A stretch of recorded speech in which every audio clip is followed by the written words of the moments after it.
With every new defensive coordinator hire, it's a flood of cliches. We're going to be attacking. We're going to play physical. We're going to play to the strengths of our players. Jonathan Gannon, though, actually has the proof he is different.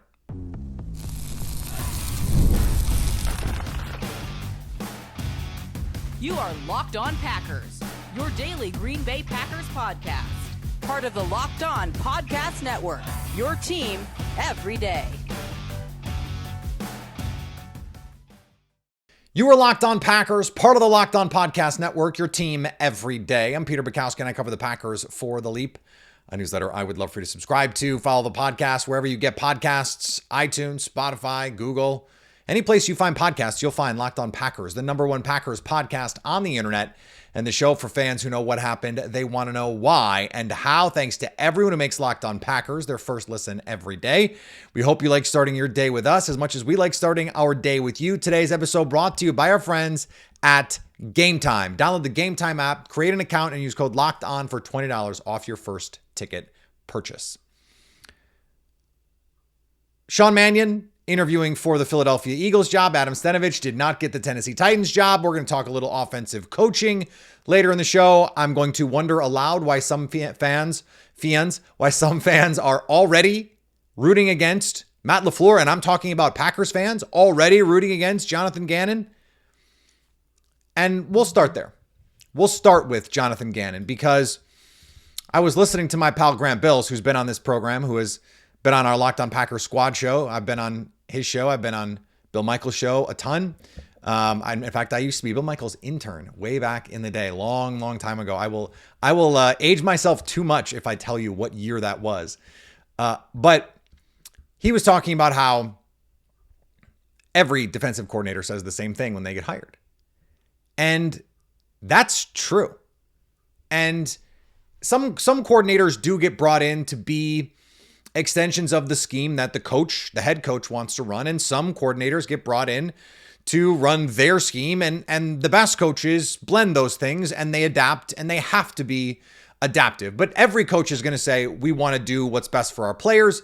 And they don't usually. They run their stuff. Most coaches just run their stuff and they don't evolve and they don't change. It is an arrogant thing. We talked about this yesterday with Alex Clancy, that Jonathan Gannon was not like that in Arizona. He did not just show up in Arizona and say, we're going to do the same thing we did in Philadelphia with way less talent. So that's the first part of this. But I was having a conversation with Matt Freilich, who's another Packers content creator, and he had these great stats looking at the Philadelphia Eagles in 2022 versus the Philadelphia Eagles in 2023. In 2022, the Eagles were 5th in EPA per play, 5th in total EPA, 1st in EPA per pass. And I think I mentioned this on the show, but if I didn't, I mentioned it on social media. The year that Jonathan Gannon, that earned him his head coaching job, the Eagles were 1st in DVOA by a mile against the pass. The best passing defense in the NFL by a mile. In fact, the gap between the Eagles at 1 and the Bills at 2 was the same between the 2nd best defense and the 18th best defense. They made the Bills, who were the 2nd best passing defense in the league in 2022, look like an average defense. That's the gap between how good they were and everybody else. Okay, so that defense was terrific. The next year, without Jonathan Gannon, and by the way, with Sean Desai running essentially the same scheme, that defense cratered. They went to 30th in EPA per play, 30th in total EPA, 27th in EPA per pass. They fell off a cliff. And what's wild about that is I went back and I looked at the rosters. They're not that different. They swapped out Javon Hargrave. They swapped in Jalen Carter. They added Nolan Smith. They changed some pieces at linebacker, but for the most part, you're talking about the same group. It's the same starting corners. It's essentially the same main pass rushers. You've actually improved the pass rush. And yet the defense, with the same structure, gets materially, and not just materially, significantly worse.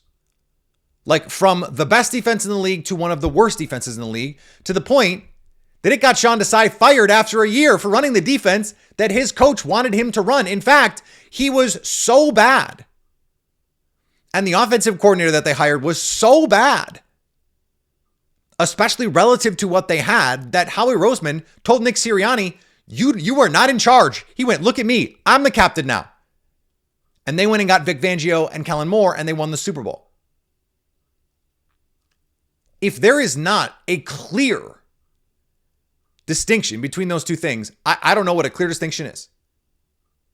Essentially the same players. In fact, I would argue a talent upgrade. Javon Hargrave, after that, falls off a cliff. James Bradbury, after that 2022 season, is out of the league in 2 years. Part of that is the age cliff. Darius Slay, same thing. But you got that version. You got the best season of Hassan Reddick's career. Well, is that just a coincidence that that's what you got? You got the best season of James Bradbury's career. Is that just a coincidence? James Bradbury was never an all-pro player, but he was in 2022. 2 years later, he's out of the league? That doesn't seem like the age cliff to me. That seems like a coach that maximized his players. So some coaches can walk the walk and some coaches can't. Every coach is going to talk the talk about maximizing his players. We're going to do what's best for our guys. This is a crystal clear example of a coach actually doing it. And so when you hear from Eagles fans, oh, he was not always as adaptive as he wanted to be, and you could run the ball on that team. Okay. That defense, by the time that Vic Fangio showed up, they needed to overhaul that defense. If they don't add Quinyon Mitchell, Zach Bond, and Cooper DeJean to that defense, they don't recover. Jalen Carter got better. Nolan Smith got better. And they added all pros, or at least one all pro in the case of Zach Bond. I think Quinyon Mitchell played at an all pro level last year. Cooper DeJean is one of the best slot corners in the NFL. In order to get back to where they had been in 2022, they had to add significant high-level pieces, despite the fact that the year in the middle, the next coach running the same scheme, calling Vic Fangio karaoke, was terrible. Terrible. And let me give you another example. Look at what happened in Detroit. That's Ben Johnson's offense. But they got materially worse. Now the offensive line also got worse. But the play calling, the play sequencing was also worse. The situational play calling was worse. It's the same offense. But being a coach, being a play caller is not just pressing buttons. And it's also about the way that you coach the same ideas with the same players. Like Amon-Ra St. Brown knows what to do. He knows how to get open. Jahmyr Gibbs knows what to do. He knows how to find his cutback lanes. He knows how to work in space. Jared Goff knows how to hit that backside dig. He knows how to hit that deep over when the safety's giving it to him. So why does it look so different? Coaching. And that was the thing that I kept coming back to, was that anecdote that was shared to me by someone who knew Jonathan Gannon, who talked about the detail. It's not just the scheme. It's the way it's coached. It's the way it's explained. It's the way that it's game planned week to week. You need that coaching.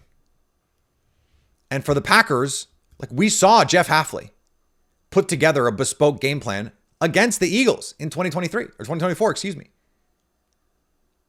We know he could do it, but we've also seen Jonathan Gannon do it. We've seen him be good enough to take a defense that with the same pieces was not as good. They weren't as good in 2021 either. Now he was the coordinator, but he's still figuring things out. He hits his stride. It gets him a head coaching job. He's playing with a very different group of players. But guess what? Josh Sweat had the best year of his career last year with Jonathan Gannon. At a certain point, this is not a coincidence. It's not like, oh, look at these players having the best years of their career with Jonathan Gannon, it must be the players. No. I'm not to say that the players had no part in it. Like Josh Sweat might have gotten better. Probably did get better. He's a young player. But you have a coach who has proven he can maximize the talent in front of him, even if it's within the confines of a specific kind of system. Just because someone else runs the same kind of system does not mean you're going to get the same results. Now, that's true on offense too. And it's probably what's holding Adam Stenavich back. But this offensive coaching staff could still be in for a reshuffling, and it's something that the Packers are going to have to prepare for. We're going to talk about it more next on Locked On Packers. Hey, it's Matt Derry from the Locked On Lions podcast. The people I love depend on me. If I'm gone, the financial responsibilities don't disappear. I didn't want my family figuring things out during the hardest moment of their lives. That's why I knew only one place to go. I chose life insurance through my friends at Ethos. Ethos makes getting life insurance fast and easy, 100% online. You can get a quote in seconds, apply in minutes, and get same-day coverage. There's no medical exam. You just answer a few simple health questions. You can get up to $3 million in coverage. Some policies are as low as $30 a month. I love the folks at Ethos. Protect your family with life insurance from Ethos now by going to ethos.com/LockedOnNFL. In as little as 10 minutes, you can get the free quote and up to $3 million in coverage at ethos.com/LockedOnNFL. That is ethos.com/LockedOnNFL. ethos.com/LockedOnNFL. Application times and rates may vary. There's nothing like being at an NBA arena. The crowd, the energy, the moment. Getting tickets, though, that part hasn't always been so simple. I'll never forget being there the first time I saw LeBron James. It was, I don't think he was a rookie, but it was maybe his second or third season. And he got a breakaway dunk, and the energy in the crowd, I will never forget that moment. You knew you were watching something truly special. And in an NBA arena, you can actually be up close and see it. So why not see it before you buy your tickets? Know exactly what you're going to see when you get there. How about a view from your seat before you buy? Game Time has that. Everything feels quick, feels intuitive, feels stress-free from start to finish. Take the guesswork out of buying NBA tickets with Game Time. Download the Game Time app, create an account, and use code LOCKEDON for $20 off your first purchase. That's code LOCKEDON for $20 off. Download the Game Time app today, and remember, it's gametime.co, not .com. The Discord, the group chat is only getting bigger. Come be a part of what we're building here with Locked On Packers and this great, great network of fans being part of the daily chats. We're here and having a blast. Come be a part of it as an everyday or club member. Members only Discord access plus episodes of Locked On Packers without ads, ad-free on Spotify, on iTunes, wherever you get podcasts. LockedOnPackers.supercasts.com to get more. Sean Mannion interviewed for the offensive coordinator job no one wants, the Philadelphia Eagles job. And we just talked about that Philadelphia Eagles job. It's been a very weird situation because it has gotten two head coaches their jobs, Shane Steichen and Kellen Moore. And it's also got two offensive coordinators fired in 4 years. The last 4 years, you have a 50% chance of being hired as a head coach after 1 year as the Philly OC, and a 50% chance of being fired. That's it. This is like the three true outcomes in baseball. Sean Mannion is seen as a rising star, not just for the Packers, but in NFL coaching circles. Someone who is a future head coach, potentially. Right now, it looks like he has the most juice of any of these offensive coaches that the Packers currently have. Adam Stenavich has had some interviews. Brian Daboll. Now, if you can have Brian Daboll or Adam Stenavich, you're going to pick Brian Daboll. Now, that doesn't take Adam Stenavich out of the running for some other jobs that are out there. We'll see who's going to get hired in Cleveland. We'll see who's going to get hired in Las Vegas, in Arizona. There are still other offensive coordinator jobs that are out there to be won. But he doesn't call plays. And this is part of the problem for the Packers is they don't have recourse. If someone wants to hire Sean Mannion, they can't say, no, we'll just promote you here and let Adam Stenavich either go or, promote him to some sort of senior assistant role. If you lose Sean Mannion, though, you have Luke Getsy in the building who can be the quarterback's coach, was the quarterback's coach in Green Bay when Aaron Rodgers was winning back-to-back MVPs. So you have someone in the building that you trust to do that job. Luke Getsy is not the guy I would want to be OC. I would want some new, fresh ideas. I've been saying that all offseason. And this is where I guess I have to interject. We don't know what these coaches are doing behind the scenes. It's really hard to extrapolate from what we see on the field with what goes on behind the scenes. What are the coaching points? Who is doing what? Who is preparing what? How much of what we see on Sundays and Thursdays and Mondays is a result of the work that Adam Stenavich does? We don't know. Which is why I think the people so sure he should be fired, I think are just out ahead of their skis a little bit. We just don't know. It's not that I think he should be fired because he's bad at his job. I think the Packers would benefit from some new, fresh ideas from someone who is more a peer to Matt LaFleur, or at least someone that can stimulate him intellectually. And I don't know for sure that Adam Stenavich doesn't. But when I saw that the Jets fired Tanner Engstrand, who is also seen as a future head coach, someone Aaron Glenn brought with him from Detroit, that perked up my ears a little bit. Because if you need some fresh new ideas, and you're not going to get someone like Mike McDaniel, then you have to kind of go off tree, right? Like half the league runs a version of the Shanahan, McVay, LaFleur system. So if you need new ideas, you can't just say, well, I'll just take someone who's worked with Kyle Shanahan, because Matt knows all the stuff that Kyle Shanahan knows. And he's also watching the tape in the offseason. But Engstrand comes from Ben Johnson, who comes from Dan Campbell, who comes from Sean Payton. That is a different style of offense. And he's also a young coach, but someone who has bona fides, who is a well-respected young coach. Now, would Luke Getsy be pissed if someone like Tanner Engstrand came in and was the OC ahead of him? Maybe. But Matt LaFleur can't worry about the egos. He's got to massage them. He's got to manage them. But someone like Tanner Engstrand would be the perfect place for Matt LaFleur to find a peer. They're very similar in age. LaFleur, obviously, a much more established offensive coach, much more established play caller. But all the more reason. Like, if you're in New York and you saw the dumpster fire that was the New York Jets under Aaron Glenn, and you're Tanner Engstrand, and you also saw Ben Johnson, and you would have the chance to go in the division with Matt LaFleur and just for a year be the OC, where you're just dialing stuff up in the lab. You're just pulling cut-ups. Hey, what about this play? What about this? Hey, in Detroit, Ben Johnson used to do this. Or hey, Sean Payton, this is an old Sean Payton play. Not that Matt can't just like look that stuff up. Not that he doesn't have QCs whose job it is, their whole like they're every day, the 10, 12, 15 hours a day that they spend working, they're dedicated to finding these things. But it's different when you have your OC come to you with those ideas.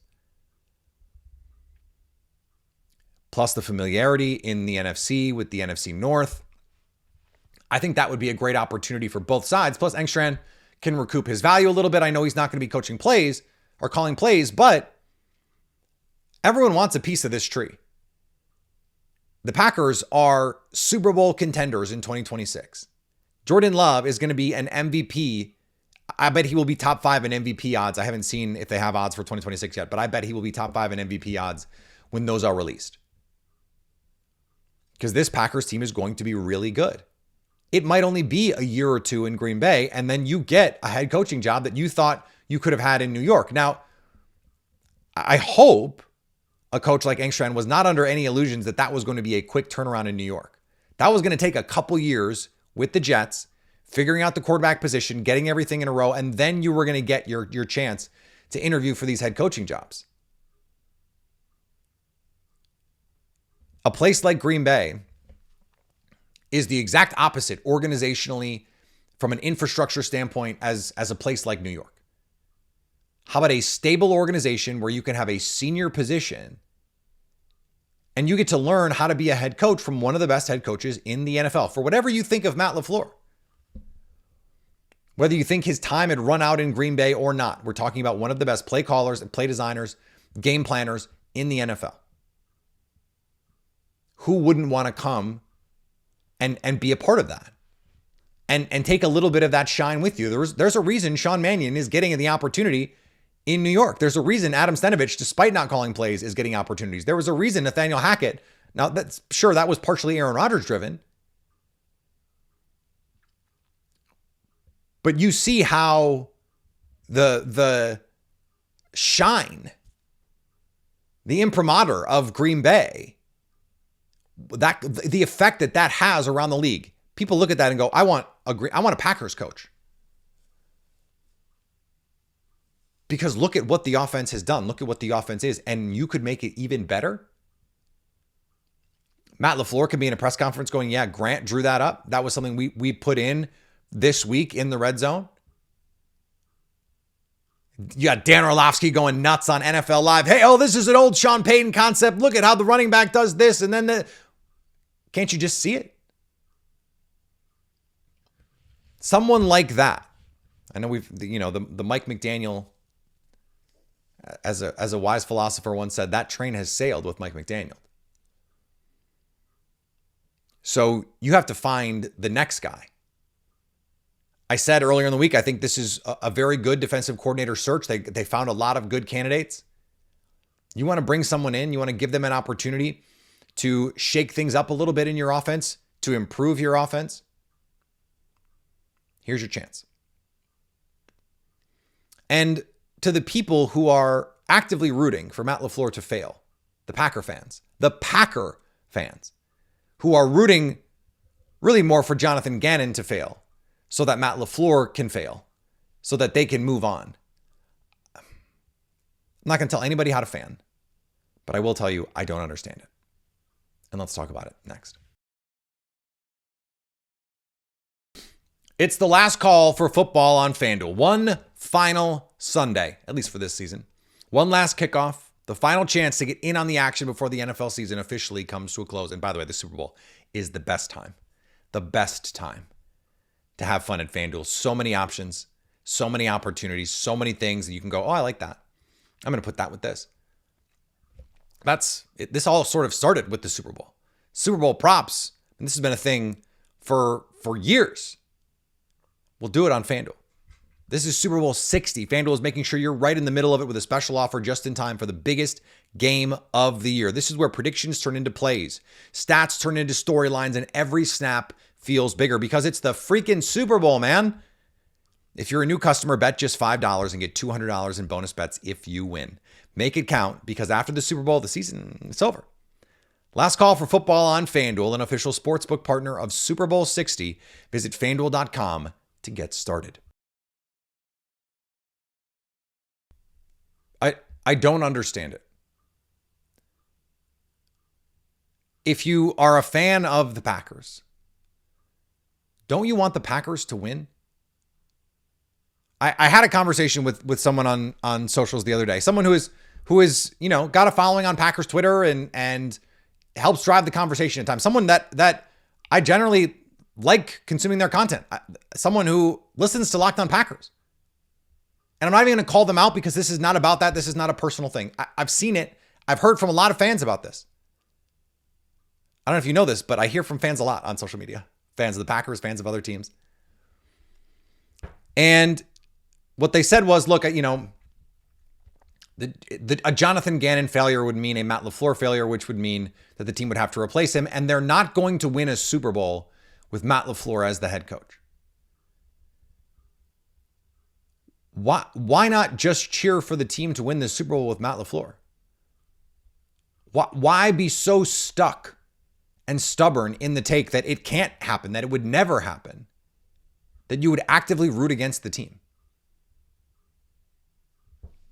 Back in 2018, I raised a hypothetical, and some people didn't like it. I said, would you rather the team go to the playoffs and lose? Because remember, they still had a chance. It was a snowball's chance in not quite hell, but they had a chance. to sneak into the playoffs in 2018. And this was before, the Cardinals game and all that stuff. I said, would you rather have them go to the playoffs and lose if it meant Mike McCarthy stayed, or not go to the playoffs and have Mike McCarthy be fired? And the reason I brought it up was specifically because I was capping the hypothetical. Like, would you rather Mike McCarthy stay and win a Super Bowl or lose and have him be fired because he couldn't win a Super Bowl? It's just antithetical to the whole endeavor of sports. You want the Super Bowl. You always want that chance. Why wouldn't you want your team to succeed? And why decide that the ceiling is capped? It's different when the team is, 5-8, 5-9, whatever. Like, yeah, that team is probably just DOA in the playoffs. This is a Packers team that was 9-3-1 with a 2-score lead in Denver, a team that went to the AFC title game, and had Bo Nix been playing, probably is playing this in the Super Bowl next week. And the Packers were in the middle of belt to assing that team. Don't just decide Matt LaFleur can't win a Super Bowl and then root for his downfall for your team because of it. That doesn't make sense to me. If it makes sense to you and that's what you want to do, I don't get it. I'm just telling you, I don't get it. If that feels right to you and that's what you want to do, go ahead. I'm not going to, I can't stop you, but I will tell you, I don't understand it. Why would you want to do that? Why would you want to live your life that way? It will never make sense to me. It is fundamentally a different thing than the hypothetical that I raised in 2018. Because that team was not good enough. That team was not good enough. It wasn't about the coach. That team was not good enough. You can't decide, or at least I think it would be ridiculous to decide on January 28th that the Packers can't win a Super Bowl, and therefore you are rooting on the downfall of a defensive coordinator hire that was just made, that, by the way, I think is a good hire, because you want the head coach. You think they made a mistake keeping the head coach. Okay. Did you, in 2016, I thought it was time at that point, Mike McCarthy, they had run out of room. But guess what I wanted? For them to win the NFC Championship game against the Atlanta Falcons. Now, they got their butts kicked because they weren't good enough. But they're in the middle of a playoff run.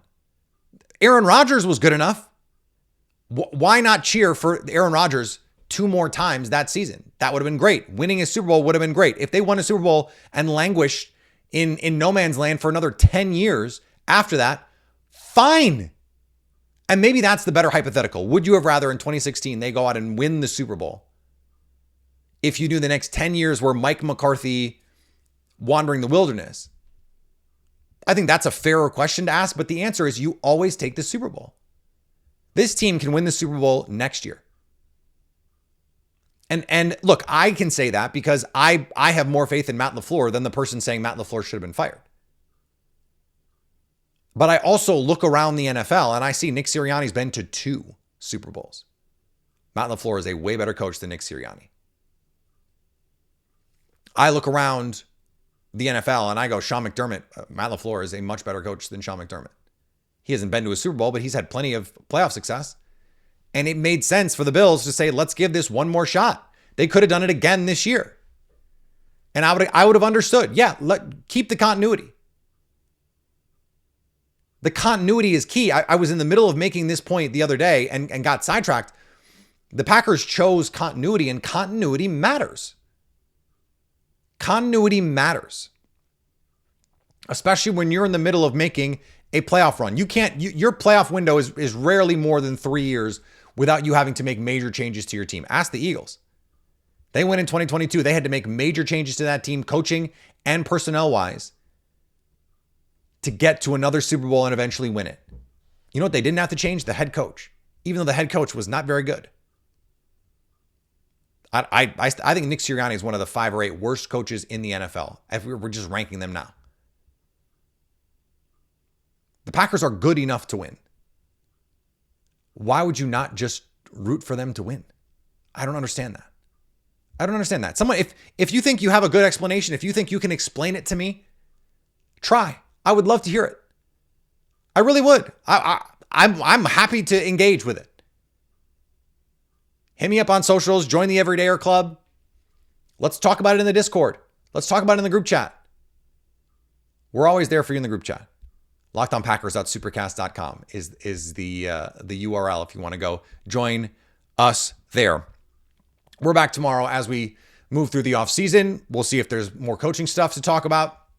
Packers defensive staff potentially being put together. Packers offensive coaching staff potentially being put together. Maybe some news about Rich Bisaccia. Remember, we didn't hear until the spring about the full Packers coaching staff. So I would not hold your breath on anything at this moment. I just wouldn't. Now, athletes first, they leak a lot of stuff. And that's Matt LaFleur, that's Jonathan Gannon. So maybe some of this stuff gets leaked. We'll see. I'm not going to hold my breath. And I would advise you to follow suit. Follow me on the socials. I mentioned that.